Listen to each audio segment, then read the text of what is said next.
Welcome to Ranu sweet kitchen. রানুর রান্নাঘরে আপনাদের সবাইকে স্বাগত জানাচ্ছি। আজ আমি তৈরি করব কুলের আচার। আপনাদের যদি রেসিপিটা ভালো লাগে তাহলে আপনারা আমার চ্যানেলটাকে লাইক করবেন, শেয়ার করবেন আর সাবস্ক্রাইব করবেন। কুলের আচার তৈরির জন্য যে যে উপকরণগুলো লাগবে সেগুলি হলো, আমি পাকা কুল নিয়েছি 1 কেজি, আখের গুড় নিয়েছি 1 কেজি, 1 টেবিল চামচ 5 ফোড়ন, 1 টেবিল চামচ মৌরি, 1 টেবিল চামচ গোটা জিরে, 1 টেবিল চামচ গোটা ধনে, 5টা শুকনো লঙ্কা, 1 টেবিল চামচ গুঁড়ো হলুদ আর 1 টেবিল চামচ নুন। প্রথমে আমি কুলের মধ্যে নুনটা দিয়ে দেব।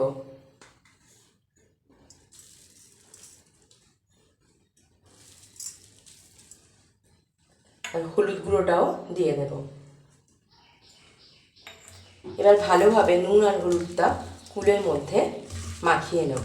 মাখিয়ে নিয়ে একবেলা আমি রোদে দিয়ে রাখবো।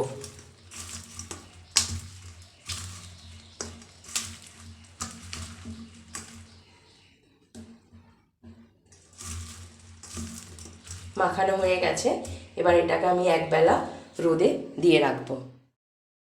এবার কড়ার মধ্যে দিয়ে দেব শুকনো লঙ্কা।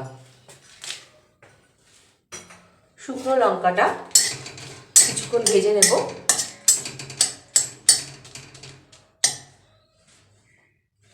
শুকনো লঙ্কাটা ভাজা হয়ে গেছে, এবার আমি এর মধ্যে একে একে বাকি মশলাগুলো দিয়ে দেব। মৌরি, গোটা ধনে, জিরে, এই সমস্ত মশলাগুলো আমি 5 মিনিট গ্যাসটা লো ফ্লেমে রেখে ভেজে নেব। 5 মিনিট হয়ে গেছে, মশলাটা ভাজা হয়ে গেছে। এবার আমি গ্যাসটা বন্ধ করে মশলাটা অন্য একটা পাত্রে নামিয়ে নেব। মশলাটা ভাজা হয়ে গেছে, এবার আমি মশলাটা মিক্সিতে গুঁড়ো করে নেব। আচারের মশলা তৈরি হয়ে গেছে। গ্যাসে আমি কড়াটা আগে থেকে বসিয়ে দিয়েছি তেলটা গরম হওয়ার জন্য। তেলটা গরম হয়ে গেছে, এবার আমি তেলের মধ্যে 5 ফোড়নটা দিয়ে দেব আর দেব 2টো শুকনো লঙ্কা। গ্যাসটা লো ফ্লেম করে দিয়েছি, দিয়ে আমি 2 মিনিট এটা ভেজে নেব। যখন একটু স্মেল বেরোবে, খুব ভালো গন্ধ হবে বেরোবে, তখন আমি কুলটা এর মধ্যে দিয়ে দেব।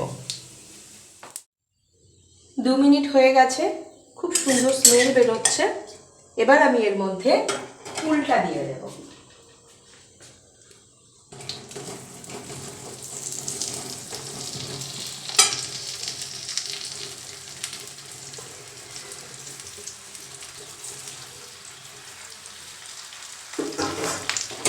কুলটা দিয়ে খুব ভালোভাবে আমি তেলটা মিশিয়ে নেব।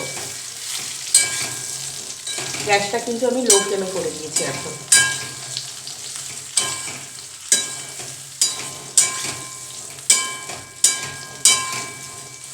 তেলটা ভালোভাবে মাখিয়ে নিয়ে আমি 2 মিনিট কড়ার মধ্যে কুলটা নেড়ে নেব। 2 মিনিট হয়ে গেছে, এবার আমি কুলের মধ্যে আখের গুড়টা দিয়ে দেব।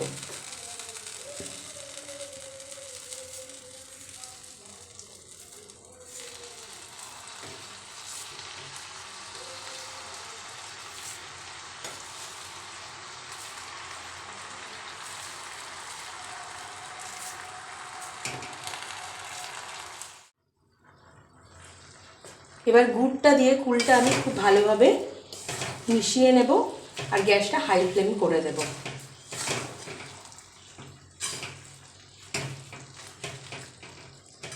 10 মিনিট আমি গ্যাসটা হাই ফ্লেমে রেখে দেব, দিয়ে গুড়ের সাথে কুলটা ফুটতে দেব। 10 মিনিট হয়ে গেছে, কুলটা গুড়ের মধ্যে টকবক করে ফুটছে। এবার আমি গ্যাসটা মিডিয়াম ফ্লেম করে দেব। হাই টু মিডিয়াম ফ্লেম রেখে আমি কুলটা এইভাবে ফোটাতে থাকবো, যতক্ষণ না কুলটা গুড়ের মধ্যে একেবারে মাখা মাখা হয়ে যাচ্ছে। এবার আমি কুলের মধ্যে গুঁড়ো করা মশলাটা দিয়ে দেব। মশলাটা দিয়ে খুব ভালোভাবে কুলের মধ্যে আমি মিশিয়ে নেব এবং আরও 5 মিনিট আমি এটাকে ফুটিয়ে নেব। মাখা মাখা হয়েও গেছে।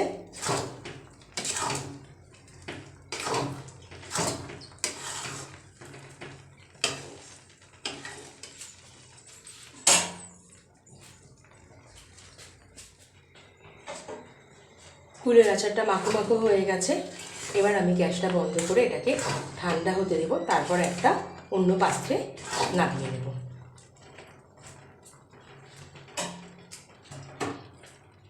তৈরি হয়ে গেছে কুলের আচার।